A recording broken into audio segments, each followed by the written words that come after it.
I've gone through 5,358 publicly listed companies from across the globe to figure out what the stock market values most in 2023.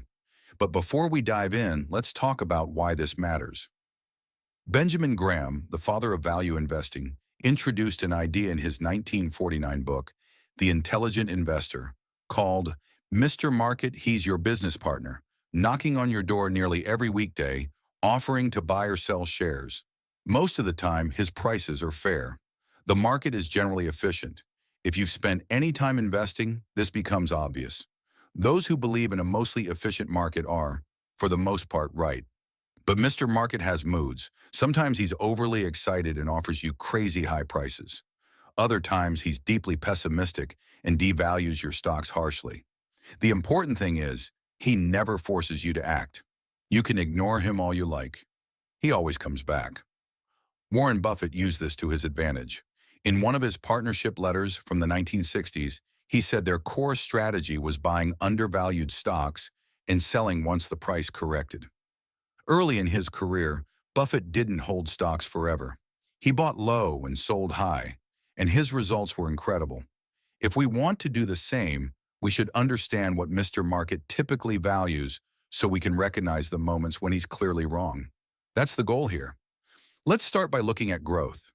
Does the stock market value a growing business differently than one in decline? Of course it does, but by how much and which kind of growth matters.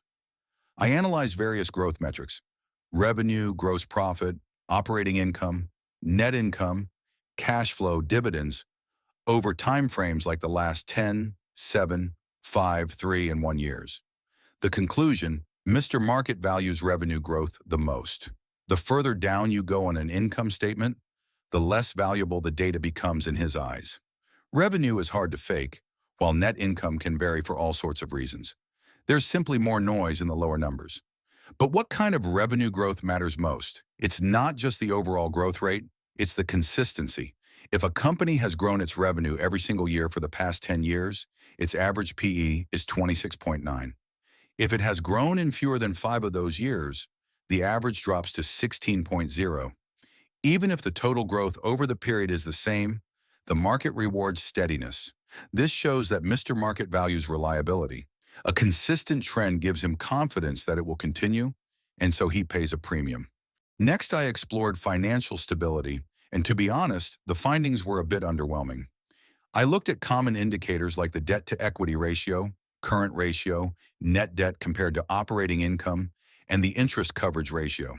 Surprisingly, none of these seemed to significantly influence how Mr. Market values a company.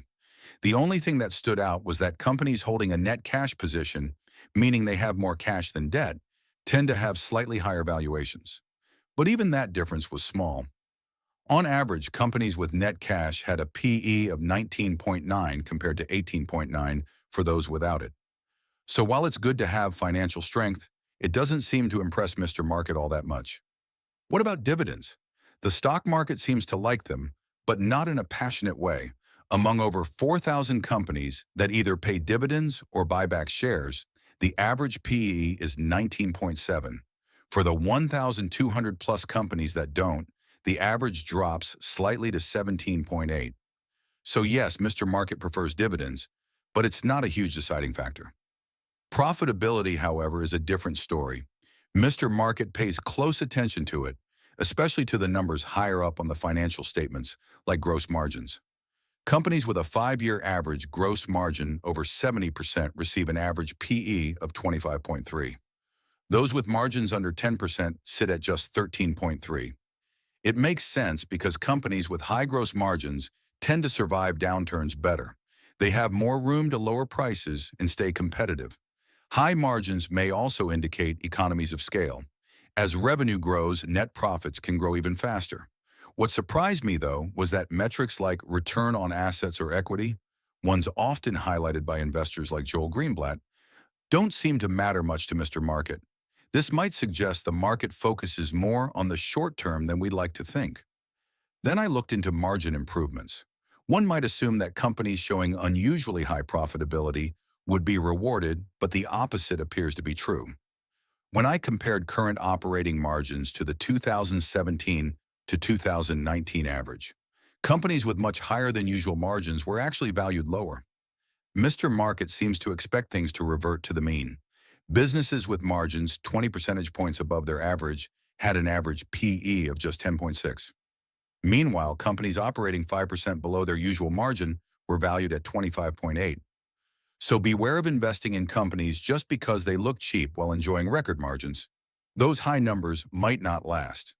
After reviewing all those historical numbers, I felt a little disappointed. A PE difference between 10.6 and 25.8 is interesting, but it still doesn't explain the sky-high valuations some companies receive. So I checked one more thing: analyst expectations for the future. I used data from TIKR to compare current earnings per share, EPS, with projections 5 years down the line. These forecasts come from analysts, banks, and investment firms, and Mr. Market listens to them a lot. The results were striking. For companies expected to grow their EPS by 35% or more each year over the next 5 years, the average PE was an eye-popping 51.1. Personally, I wouldn't pay that much for a company, but Mr. Market clearly would. On the flip side, companies predicted to see their earnings shrink by 15% or more per year had an average PE of just 8. That's a nearly seven-fold difference in valuation, all based on future expectations. Finally, a variable that explained the extreme valuation gaps. Then I checked how Mr. Market views companies from different countries. Right now, he loves stocks from Switzerland and India, valuing them around 29 times earnings. Meanwhile, he dislikes those from Turkey, Greece, and Pakistan, giving them average PEs of just 10 or less. I ran a regression analysis to see if the earlier variables could explain this. Some of the gap is justified, but not all. For instance, both Pakistan and India score similarly on the 6 core factors, yet Pakistan is valued at just 1/6 of India. Geopolitical risks, accounting transparency, and investor protection likely play a role. But a 6-to-1 difference still feels exaggerated. The same logic applies to industries. Mr. Market favors software and healthcare, but isn't keen on oil and gas or marine. Even when adjusting for growth, margins, and financials, the industry still affects valuation. That suggests there's some bias at play. While he might be partially right, he does tend to overreact.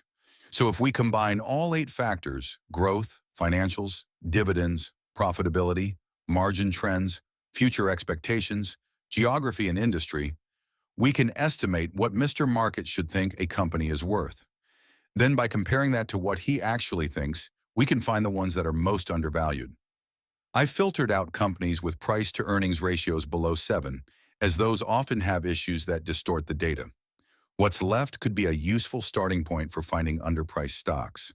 Just remember, always do your own research before investing. Thanks for watching InvestingFlix. If you found this video helpful, don't forget to like, share, and drop a comment below.